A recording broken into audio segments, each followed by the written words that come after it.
अफ़सोस है मुझे, हिंदुस्तान की तारीख़ में प्राइम मिनिस्टर तो छोड़ दीजिए, कोई लीडर भी इतना नहीं दिखा हमको जो इतना झूठ बोलता हो।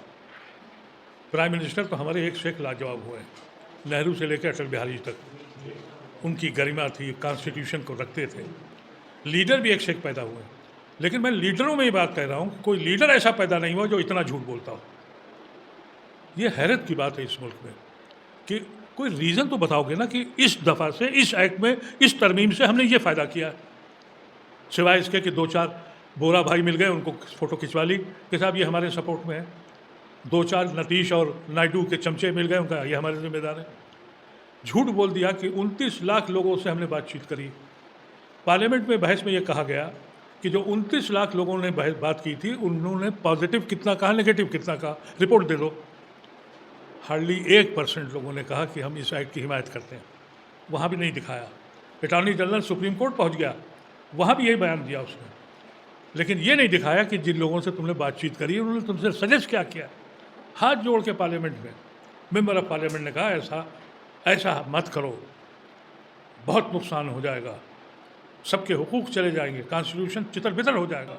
24 तारीख को आपका प्रोग्राम होने वाला है लोक संशोधन एक्ट के खिलाफ, क्या प्लानिंग है? देखिए, जो आज पर्सनल लॉ बोर्ड की मीटिंग हुई उसमें हम लोग भी सब थे। हम लोगों को ये ध्यान हुआ कि एक प्रोपेगेंडा बीजेपी ये कर रही है कि ये दाढ़ी टोपी वाले का झगड़ा है और इसको हिंदू मुसलमान के नाम देना चाहते हैं। फैक्ट ऑफ द मैटर ये है कि ये अनकॉन्स्टिट्यूशनल बिल है। आर्टिकल 26 के अंदर इस पे अटैक है, हमारे हुकूक छीने जा रहे हैं। बहुत से हमारे हिंदू भाई जो सेकुलर हैं जानते हैं कि भाई कुछ गड़बड़ हुआ है, उन्हें मालूम नहीं है कि ये किस साजिश के तहत लाया गया है।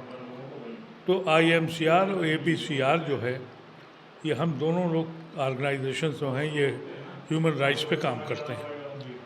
हम लोगों ने कोशिश करी कि वो लोग जो वक्फ के एक्ट को समझ नहीं पाए हैं और सरकार की चालाकियाँ और ये बेईमानी जो कर की है, उसके लिए हम लोगों ने 24 तारीख को मुस्लिम इंटेलेक्चुअल्स, नॉन मुस्लिम इंटेलेक्चुअल्स, जजेस और डिफरेंट सेक्शन ऑफ सोसाइटी के लोगों को बुलाया है और उस पर यह कहा है कि आप इसको समझिए, मुसलमान के नाम पर ये संविधान को पूरी तरीके से ख़त्म करने पे लग गए हैं।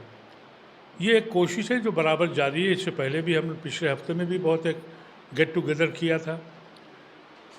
अब ये इस तहरीक के बाद एक फ़ायदा ये हुआ है कि जितनी भी मुस्लिम जमातें हैं, जितनी अपोजिशन लीडर पार्टियां हैं, जितने ह्यूमन राइट्स एक्टिविस्ट हैं, वो सब जाग गए हैं कि हुकूमत इस लेवल तक जा सकती है कि कॉन्स्टिट्यूशन को किस तरह से बर्बाद किया जाए।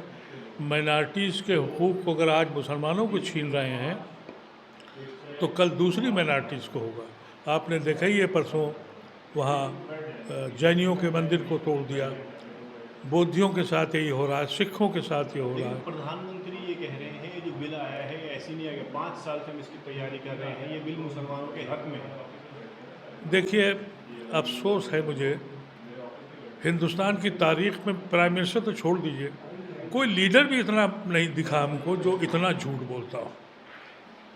प्राइम मिनिस्टर तो हमारे एक से एक लाजवाब हुए हैं, नेहरू से लेकर अटल बिहारी तक, उनकी गरिमा थी, कॉन्स्टिट्यूशन को रखते थे।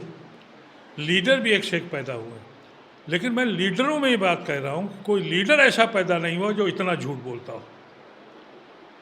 ये हैरत की बात है इस मुल्क में कि कोई रीज़न तो बताओगे ना कि इस दफ़ा से, इस एक्ट में, इस तरमीम से हमने ये फ़ायदा किया है, सिवाय इसके कि 2-4 बोरा भाई मिल गए, उनको फ़ोटो खिंचवा ली कि साहब ये हमारे सपोर्ट में है।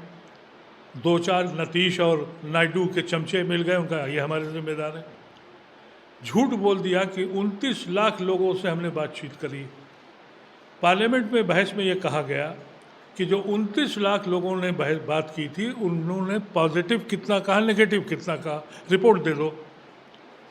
हार्डली 1% लोगों ने कहा कि हम इस एक्ट की हिमायत करते हैं, वहाँ भी नहीं दिखाया। अटॉर्नी जनरल सुप्रीम कोर्ट पहुंच गया, वहाँ भी यही बयान दिया उसने। लेकिन ये नहीं दिखाया कि जिन लोगों से तुमने बातचीत करी उन्होंने तुमसे सजेस्ट क्या किया। हाथ जोड़ के पार्लियामेंट में मेंबर ऑफ पार्लियामेंट ने कहा ऐसा मत करो, बहुत नुकसान हो जाएगा, सबके हुकूक चले जाएंगे, कॉन्स्टिट्यूशन चितर बितर हो जाएगा।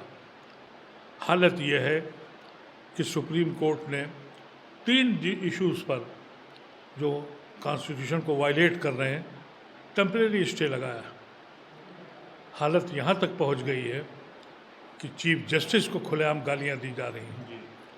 मुझे हैरत है कि सुप्रीम कोर्ट ने अब तक संज्ञान क्यों नहीं लिया, और अगर वो संज्ञान नहीं लेगा तो सुप्रीम कोर्ट कमज़ोर हो जाएगा, और जब सुप्रीम कोर्ट कमज़ोर दिखने लगेगा तो इस देश में क्या बचेगा। आज आपने कहा कि आखिरी सांस मैं जेल में गुजारना चाहता हूँ, क्या लगता है लड़ाई लंबी है? बिल्कुल लंबी है। देखिए, फासिस्ट फोर्सेस जब पावर में आ जाती हैं तो उतरती नहीं हैं, फेंकी जाती हैं। हिटलर से लेके और सद्दाम से लेके और जिसको भी देख लीजिए, आवाम फेंकेगी इनको बाहर। लड़ाई तो लड़नी पड़ेगी और कॉन्स्टिट्यूशन में रह के लड़नी पड़ेगी। मैंने ये भी कहा है, हम लोग पुराने सोशलिस्ट लोग हैं, हम जवानी में हमने बहुत वक्त गुजारा है जेलों में, तो मरने से पहले भी जाने को तैयार हैं। क्या करोगे हमारा? तुम हमारे सामने हमारे हुकूक छीन लो, हमारी मस्जिदों को फैसला तुम करो, हमारे कब्रिस्तान में तुम फैसला करो कि इसको दफनाएंगे इसको नहीं दफनाएंगे। अगर तुम इस हद तक आ गए हो तो भाई अपनी जान देने को भी हम तैयार हैं। लेकिन अगर ये समझते हो कि हम कानून अपने हाथ में लेंगे, हम कानून नहीं लेंगे, तुम अपनी क़ुव्वत का मुजाहरा करो। गांधी एक आइडियल हमारा है, उसने अंग्रेज़ों को पिछाड़ दिया, तो तुम क्या हो, तुम्हारे ऐसे लोग तो 2 मिनट में उड़ जाएंगे। सिर्फ हमको इत्तेहाद और सब्र की ज़रूरत है और अमल की ज़रूरत है। आप लोग इस बिल का एक्ट का विरोध कर रहे हैं, लेकिन गृह मंत्री अमित शाह कह रहे हैं बिल का पार्लियामेंट से पास हुआ है, मानना तो। अरे इन लोगों की बात मत करिए साहब। आप अगर वो होम मिनिस्टर है तो मैं उसकी इज्जत करूं? जानता नहीं हूं कितने दिन अपने शहर से बाहर रहा। अरे होम मिनिस्टर तो क्या करूंगा मैं? अब मुसीबत यही आ गई है कि मेंबर ऑफ पार्लियामेंट खड़े होकर चीफ जस्टिस को ये कह रहा है कि जितने दंगे हैं वो उसने कराए हैं, और चीफ जस्टिस खामोश क्यों है और बेंच खामोश क्यों है? ये वो सवाल हैं जो मैं आपके थ्रू उनसे पूछना चाहता हूँ। सुप्रीम कोर्ट मुहाफिज है संविधान का। संविधान के वायलेशन को अगर कोई वायलेट करता है तो सुप्रीम कोर्ट की जिम्मेदारी है। अपनी मेजॉरिटी के ऊपर से अगर कल तुम ये कानून पास कर दो कि मोदी जो फैसला करेंगे वो काबुल होगा, तो सुप्रीम कोर्ट को तो दखल देना पड़ेगा ना। लेकिन हमारे ख़िलाफ़ भी बहुत से जजमेंट आए। हमने कभी ये नहीं कहा कि सुप्रीम कोर्ट के हम मानते नहीं हैं। बाबरी मस्जिद उसकी ज़िंदा मिसाल है। लेकिन हमने कहा कि सुप्रीम कोर्ट के ख़िलाफ़ हम नहीं जाएंगे।